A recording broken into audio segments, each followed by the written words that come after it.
Acabámos de reunir com uma das maiores empresas de retalho em Portugal com um briefing muito específico para o qual nós temos que encontrar soluções. Neste vídeo vou explicar-te então qual é que foi esse briefing, como é que nós encontramos soluções, como é que nós apresentamos soluções e depois como é que nós apresentamos uma proposta para fechar esse cliente. Olá a todos, o meu nome é Pedro Oliveira, sou um dos fundadores de uma empresa que se chama Appear e nós prestamos serviços business to business para resolver problemas a outras empresas. Esses problemas podem ser problemas relacionados com a atividade comercial, portanto faltas de oportunidades para converter e daí em diante, ou podem ser problemas relacionados com o recrutamento.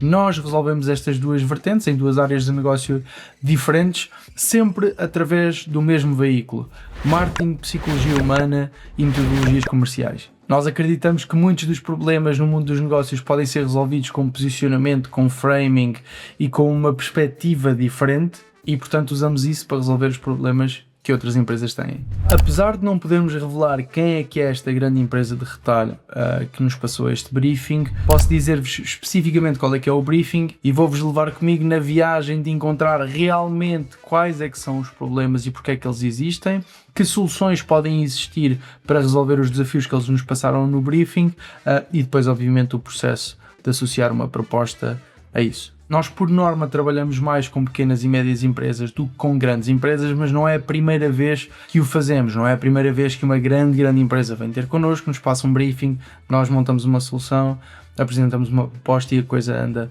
para a frente. E a postura comercial que nós temos que ter com este tipo de empresas é completamente diferente da postura comercial que nós temos de ter no nosso processo mais comum comercial com pequenas e médias empresas. A nossa abordagem aqui é apostar muito na reciprocidade, ou seja, nós vamos dar o máximo valor possível, ideias, soluções, etc., para trabalhar o gatilho psicológico da reciprocidade para que eles depois queiram retribuir aquilo que nós demos em troca, seja numa parceria, seja numa referenciação, seja em algo que acabe por fazer sentido para ambas as partes. Portanto, briefing base, grande empresa de retalho dentro do mobiliário, colchões, produtos de casa e etc. Dezenas de lojas pelo país inteiro e 2 desafios fulcrais. Primeiro, apesar de, segundo eles, terem bons preços, eles não querem depender de descontos para vender, que é um problema que muitas destas empresas de retalho acabam por enfrentar,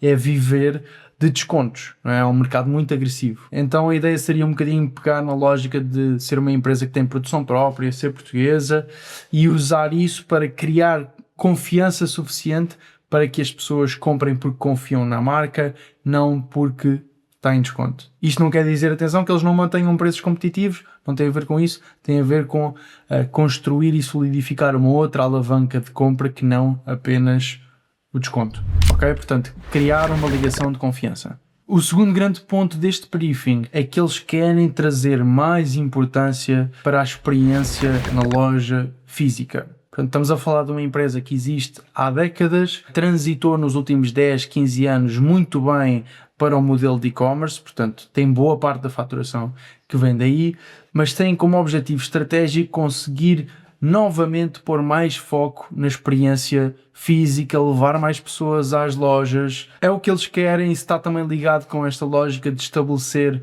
uma ligação de confiança. Os produtos que eles compram muitas vezes é o tipo de produtos que as pessoas têm que ir sentir, experimentar, tocar, sentar-se. Portanto, faz todo o sentido e é exatamente nisso que nós vamos trabalhar. Agora, para nós termos mais pessoas na loja, em espaço físico, nós temos que dar-lhes incentivos extra para elas saírem de casa e irem a esse estabelecimento em vez de comprarem online, e temos que transformar a presença em loja em algo especial, para que assim que eles vão uma vez à loja, ganhem o hábito de ir sempre presencialmente, um bocadinho como acontece com o IKEA, com o Lidl e daí em diante. Ambos dão vários argumentos para a pessoa ir experienciar fisicamente as suas lojas, as suas localizações, e é um bocadinho esse o fenómeno que temos de criar. Mais à frente neste vídeo eu vou-vos explicar então, se calhar vou fazer esta análise ao Lidl, esta análise ao IKEA, para perceber que ideias é que podemos retirar daí. Vou-vos acompanhar pelas ideias que nós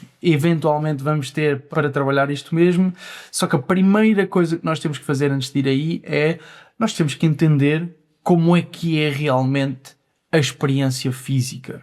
Como é que podemos encontrar a solução para um problema se não sentimos esse problema ou se não vemos esse problema? E por isso aquilo que eu vou fazer agora é deslocar-me presencialmente para uma das lojas deles, vou tirar as minhas notas sobre o que é que pode estar a impedir ou contribuir para as pessoas entrarem em loja, o que é que pode estar a contribuir para uma boa ou uma má experiência presencial e talvez alguns pontos de ajustes que os podiam fazer aumentar, por exemplo, o ticket médio de cada uma das compras em loja. Portanto, venham comigo e depois disso sim vamos definir melhor os problemas e encontrar soluções. Vou agora ir para a loja e mais do que estar a observar a localização e etc, que eu acho que não é muito por aí, eu quero perceber acima de tudo como é que eles estão a fazer para tentar converter tráfego da própria rua para entrar em loja e depois vou tentar perceber como é que eles fazem para personalizar a experiência, ok? Claro que neste caso, depois através da análise da comunicação digital e etc, podemos tentar perceber o que é que eles fazem para levar pessoas até à loja, não depende do tráfego pedonal, vá, mas neste caso o que eu quero mesmo analisar é como é que é a experiência presencial, o que é que eles têm de diferente, tanto de bom como para mau. Por exemplo, a Scalpers, aquela marca de roupa, uma das coisas que eles têm mais característica da loja, que há muitas pessoas que gostam e outras pessoas que não gostam nada, é aquele cheiro intenso da Scalpers, não é? E essa questão do cheiro intenso é tanto um sucesso e é tão único já da Scalpers que eles até vendem esse cheiro como perfume, não é? Há pessoas que gostam mesmo disso. Há pessoas que vão lá de propósito para comprar o perfume, o que é incrível. Mas esse cheiro característico faz parte da experiência das Scalpers e para os seus clientes regulares é com certeza um ponto positivo da experiência de compra. É isso que eu vou tentar analisar agora em loja, o que é que torna a experiência peculiar, o que é que torna a experiência especial e acima de tudo encontrar ângulos de melhoria ou de criação para elevar a experiência presencial e depois sim canalizarmos através de outras estratégias mais pessoas para o presencial. Ok pessoal, fui à loja e fui depois à loja de um concorrente direto que tem uma loja a 200 metros e eu fiquei negativamente surpreendido com a má experiência presencial, não do concorrente mas da empresa em questão. Claro que é preciso nós olharmos para a experiência de compra dos olhos do target, obviamente que sim. A experiência presencial é um bocadinho menos positiva da que eu estava à espera, especialmente quando depois fui à loja do concorrente, um concorrente mais pequeno, e a experiência foi muito melhor, desde o cheiro, à decoração, às luzes, ao atendimento, aos produtos em si. Atenção, a amostra aqui é pequena porque eu fui a uma loja da tal empresa de retalho que eu estou a analisar e é um pouco injusto julgar toda a rede com base numa loja, especialmente quando até fui lá muito perto da hora de fecho, mas tenho aqui muitas notas importantes e especialmente pontos de melhoria, que era exatamente isso que eu estava a procurar. Vou-vos mostrar agora então que conclusões é que nós retiramos da análise online, que conclusões nós retiramos da análise física e no fundo o que é que nós apresentamos à empresa em particular, porque by the way já reunimos com eles com estes grandes dois objetivos de conseguir aumentar a relação de confiança com o consumidor e conseguir aumentar o tráfego físico em loja. Quando nós começamos a entrar em Instagram e TikTok, aí sim começamos a conseguir encontrar pontos de melhoria mais importantes, tendo até em conta que para o estilo de empresa que eles são, hoje estas devem ser as plataformas online que mexem mais a agulha para a frente do ponto de vista de marca, vendas e tráfego físico para as lojas. Okay? No Instagram eles têm uma presença um bocadinho mais clássica, ou seja, de acordo com a linguagem desta rede social, ainda assim faltam estímulos fortes para levar a pessoa até à loja. Por exemplo, normalmente o que se faz é definir um conjunto de produtos âncora que nós vamos usar para levar as pessoas até ao espaço físico. Já existe algum UGC e algumas parcerias, mas não comunicam os produtos âncora e na nossa lógica eu acho que eles deviam baixar o requisito mínimo de tamanho da audiência. Quanto maior a audiência de alguém que produz conteúdo, tendencialmente mais cara é essa parceria. Só que nesta vertente quer dizer que nós conseguimos não só ter mais conteúdo gerado de forma nativa na plataforma, que é publicado nas redes dessas pessoas, mas também pode ser usado pela marca para a própria rede social e também como anúncio, mas além disso nós conseguimos, trabalhando com 30 em vez de com 10 produtores de conteúdo, conseguimos estimular e manipular, no bom sentido da palavra, o fenómeno de toda a gente está a falar sobre isto. Se um consumidor ou se um utilizador do Instagram, por exemplo, vir 2 a 3 pessoas que segue a falar sobre um produto qualquer âncora, isto tem muito mais impacto na eventual decisão de tu ires à loja versus tu veres uma pessoa que tu segues a falar sobre esse produto. A frequência com que tu vês conteúdo a falar sobre este produto e o número de pessoas diferentes que tu vês a falar sobre este produto vai influenciar a tua eventual decisão de ir à loja ou não. Portanto, com o mesmo investimento eles conseguiam estimular este fenómeno e uma das recomendações que nós acabámos por dar foi exatamente essa.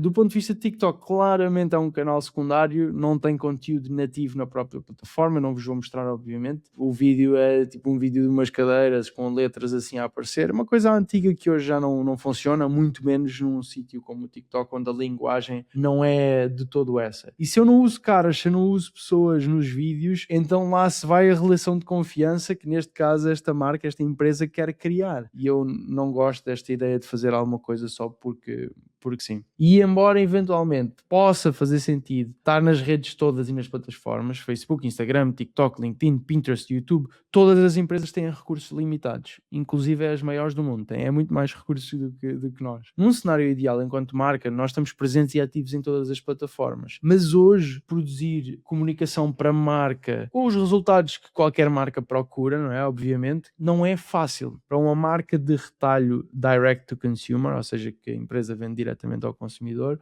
quais é que são os canais que podem mexer mais a agulha? Provavelmente é Instagram e TikTok. Então bora focar nesses, bora focar em conseguir desbloquear isso mesmo. Do ponto de vista de paid media, ou seja, anúncios online, do trabalho que eles estavam a fazer parece-nos adequado, do ponto de vista dos próprios criativos. Agora, há muitos pontos de melhoria, não há pessoas nos próprios anúncios, portanto lá se vai esta lógica humanizada e ter, por exemplo, anúncios que sejam mais orgânicos, não é? Que não pareçam tanto que são anúncios, não é? Podíamos usar o tal conteúdo gerado por criadores de conteúdo mais pequeninos para anúncios, para fintar a falta de anúncios que eles têm em vídeo, ou seja, é mais barato pagar 200, 300, 500 euros a um influenciador pequenino, a um criador pequenino para criar 1, 2, 3 vídeos que nós podemos usar versus contratar uma produtora para vir fazer o mesmo número de vídeos com mais qualidade. Ao fim do dia o que interessa é o que gera resultado, e o resultado pode ser vendas, pode ser pessoas a ir à loja ou pode ser posicionamento da marca, depende. Do ponto de vista de reviews online, não apenas no Google, eles tendem a ter mais reviews, mas essas reviews são piores do que os concorrentes diretos em cada uma das zonas, o que levantou aqui alguns problemas naquilo que eles achavam que era um ponto forte da empresa deles, que era o apoio ao cliente em loja e sem ser em loja. Okay? E nós identificámos exatamente o contrário. Passando aqui para a análise física. Em termos de distribuição das lojas, a empresa que estamos a analisar tem uma clara vantagem ou pode ser um ponto de vantagem, que é a distribuição mais homogénea pelo país, não é? A maioria dos concorrentes tem aqui um concorrente, 2 concorrentes, 3 concorrentes. Como podem ver, tem uma distribuição muito mais perto do litoral e não é só isso, está muito nas zonas metropolitanas do Porto e Lisboa. É uma luta mais difícil de ganhar, não é? Mas estes são os exemplos dos concorrentes. Esta é a marca ou a empresa que nós estamos a analisar e, como podem ver, não só nas zonas metropolitanas, eles estão na periferia, não estão no centro das zonas metropolitanas, não tentam entrar nessa luta, mas depois distribuem-se de forma mais homogénea por Portugal. Indo para a experiência em loja, pontos positivos, um estacionamento enorme que torna a coisa conveniente, mas acho que isso também é o básico num tipo de retalho como este, com o tipo de produtos que vende. Muita luz natural no início da loja. Do ponto de vista de localização, como eu estava a dizer, foi conveniente, mas em horário não foi super conveniente. Portanto, estamos a falar de uma loja que durante a semana fecha às 7h30 e basta alguém sair do trabalho às 6, 6h30, já não consegue ir à loja pelo menos durante a semana. Se nós temos o objetivo de estimular as vendas físicas, né, e o tráfego físico, talvez esse horário seja inconveniente, porque para mim foi. Não é? Esse ponto é importante, especialmente quando ao concorrente que nós visitámos a seguir fechava apenas meia hora depois, fechava às 8, mas isso fez com que acredito eu que faça com que mais pessoas se desloquem a esse concorrente ali na zona, e às vezes o investimento dessa meia hora faz muita diferença. Notas em loja. A luz é muito branca pela loja toda, luzes, paredes, envolvência, e isso tem impacto na nossa sensação de conforto, ou neste caso de desconforto. Há muitos estudos que indicam que nós tomamos decisões de compra mais impulsivas quando nos sentimos num ambiente confortável. Todos os sentidos influenciam isso. A luz influencia, o cheiro influencia, a cor das paredes influencia, e neste caso, nesta loja da empresa que estamos a analisar, tudo era desconfortável, e ao longo da loja há sempre o mesmo ambiente de luz branca artificial em todo o lado, inclusive nos showrooms, ou seja, quando eles simulam divisões de uma casa para pôr em decoração, era tudo muito desconfortável nesse sentido. Depois os showrooms com decoração sempre muito semelhante, ok? E isto é um problema porque não estamos a apelar à diversidade de gostos. A empresa passou-nos o briefing de que eles têm várias personas diferentes, como é normal numa marca desta dimensão direct to consumer, o que quer dizer que têm que apelar a gostos diferentes. Então, na nossa lógica, deveria haver mais diversidade entre os showrooms para conseguirmos apelar aos diferentes gostos e personas. Os showrooms existem para facilitar a imaginação da pessoa quando comprar algo, conseguir imaginar isso na sua própria casa, ok? Ponto negativo, não havia pessoas em loja, é compreensível porque era uma sexta-feira e era uma sexta-feira ao fim da tarde, mas quando eu fui à loja do concorrente, ele tinha pessoas lá dentro. Pior de tudo é que ninguém veio ter comigo nem se mostrou disponível para me ajudar, do staff, ok? Portanto, eu entrei na loja, houve uma pessoa que me disse boa tarde só porque nos cruzámos frente a frente, de resto ninguém disse nada, ninguém me veio perguntar se eu precisava de ajuda. Inclusive, a sensação com que eu fiquei foi que não ficaram muito contentes de eu ter entrado na loja à meia hora dela fechar. Isso é um claro ponto negativo. Depois fomos a um concorrente direto a 300 metros para aí e a experiência já foi bastante diferente. Luz ambiente mais quente, não era branco, era muito mais quente, os produtos eram mais clean, a loja era mais confortável, tinha um cheiro distintivamente agradável. Imediatamente assim que entrei perguntaram de forma simpática se preciso de ajuda, mais tarde veio outra pessoa simpática fazer o mesmo, completamente diferente da experiência que tinha tido anteriormente. A qualidade de som na loja e a própria escolha musical, que influencia muito a experiência de compra do som, importa, não só a qualidade, mas o próprio som, e nisso estava melhor. Os artigos de pega e leva, portanto, artigos mais pequeninos e mais baratos, tinham menos diversidade do que a empresa que nós tivemos a analisar anteriormente, mas tinham uma disposição mais interessante, mais moderna. A tal decoração era mais moderna e apelava a mais gostos diferentes. Claro que aqui destacámos mais os pontos positivos deste concorrente do que os negativos, mas se compararmos, por exemplo, no número de artigos, ficou abaixo da empresa que nós estamos a tentar ajudar.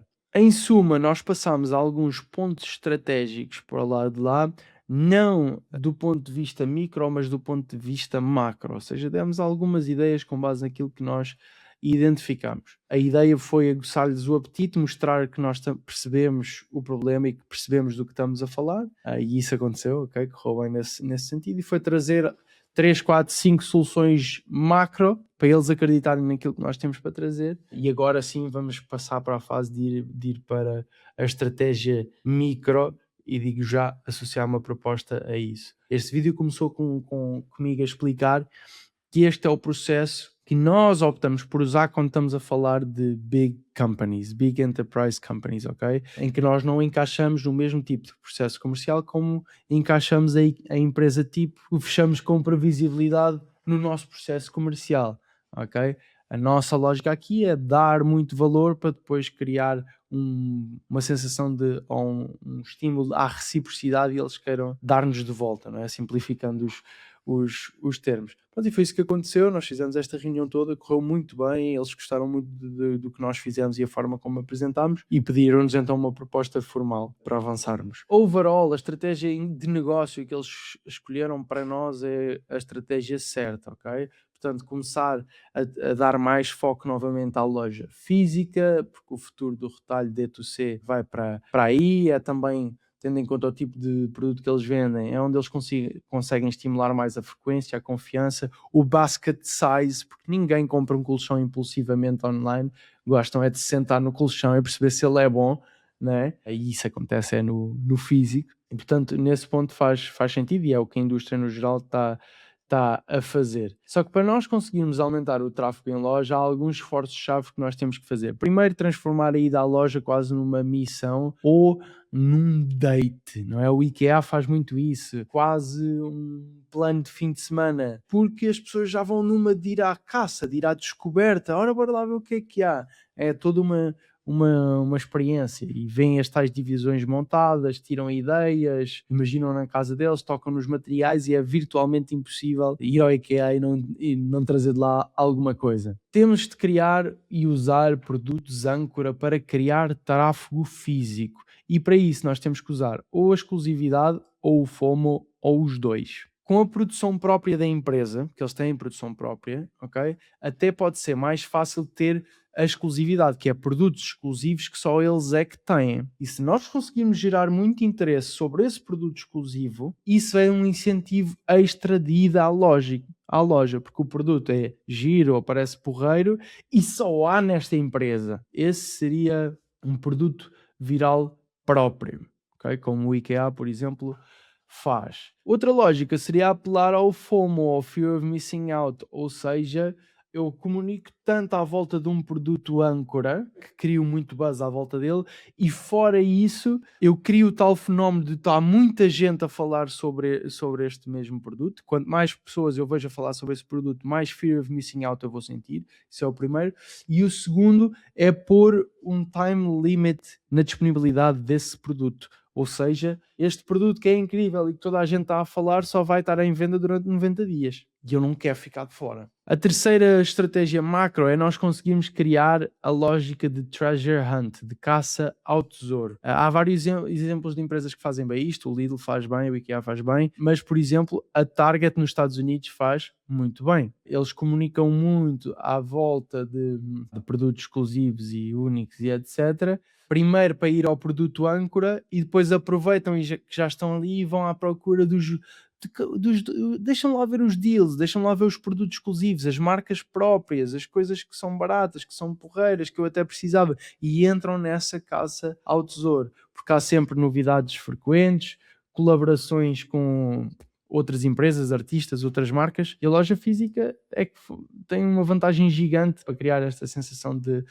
treasure hunt. Fazer da loja um canal de confiança é um pilar importante estratégico, porque a compra física reduz a ansiedade de compra. E isso é particularmente importante em mobiliário, colchões, eletrodomésticos, tecnologia e essas coisas. E é onde se encaixa esta empresa que nós estamos a analisar. Portanto, aproveitar que sabemos que a visita em loja reduz a ansiedade para a compra do tipo de produtos que eles vendem, então bora usar isso a nosso favor para, lá está, mais uma vez, conseguir aumentar o número de pessoas que vai fisicamente em loja e, segundo, conseguir mais decisões de compra em própria loja. Depois, fazer uso da distribuição homogénea pelo país é mega importante. Portanto, se nós estamos mais próximos e somos mais convenientes para muita gente, há que tirar mais proveito disso. Temos de criar ganchos, não é? Algo que tu usas para atrair, quase como se fosse um imã, a lead que tu queres depois converter. Este gancho pode ser um produto gratuito, pode ser um produto baratíssimo, algo que atraia as pessoas a ir à loja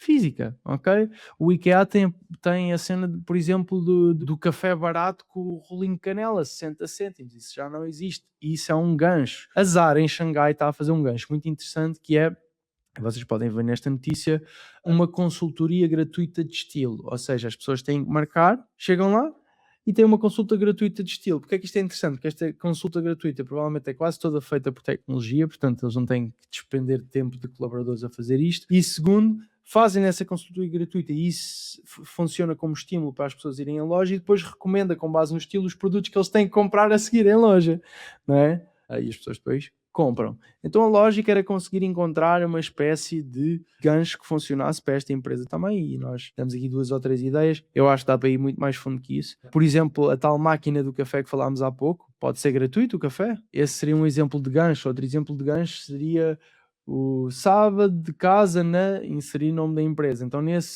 nesse dia, aos sábados, quer dizer que eles oferecem uma consultoria gratuita para escolher um colchão que é melhor para ti. Isso é algo que os vendedores deles em loja já fazem, mas que se tu deres um framing diferente, comunicares de forma diferente, usas isso como gancho. Porque obviamente se alguém for com dúvidas de colchão, algum vendedor vai recomendar o melhor colchão, não é? Portanto tem a ver com a forma como nós embrulhamos isto. E aqui nesta lógica criávamos picos especificamente de visitas aos sábados e podíamos alavancar isso com anúncios geolocalizados para cada uma das lojas. Depois demos mais algumas ideias, mas isto é o geral daquilo que foi o briefing, a nossa análise e as nossas recomendações. Foi o que nos permitiu ter a porta aberta e um pedido de proposta para exatamente nós ajudarmos a implementar isto tudo e, acima de tudo, pegar nestas ideias macro e ir ao micro.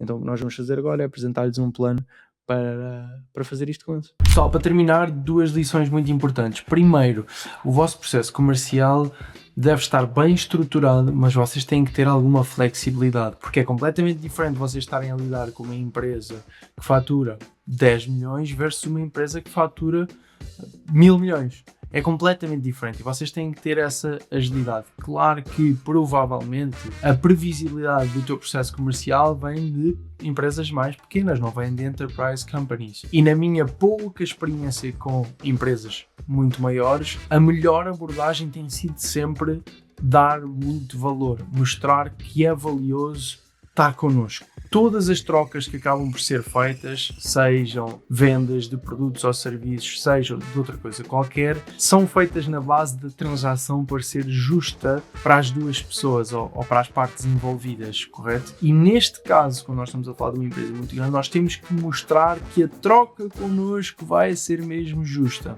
ok? Portanto, lição número 1, não mantenham o vosso processo comercial muito estanque, adaptem-se também com a dimensão da empresa que vocês estão a falar ou até mesmo com a temperatura da lead com que vocês estão a falar. Segundo, é a importância deste gatilho da reciprocidade. Quanto mais nós damos, mais vontade as pessoas têm de nos dar de volta, não é? É uma característica da psicologia humana.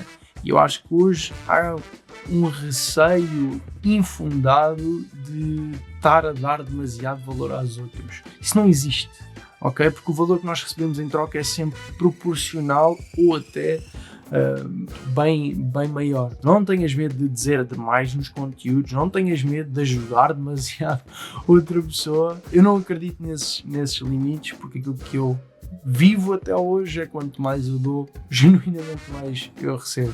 Portanto, nestes casos em que nós queremos fazer, lá está, que a troca, a transação pareça justa, não tenham medo de dar. Eu não sei se nós vamos fechar este negócio ou não, mas uma coisa eu sei, eu não estaria na mesa de negociações com esta grande empresa se eu não tivesse tomado a decisão de dar valor e investir o meu tempo em encontrar formas de o fazer. Bom trabalho a todos, até à próxima.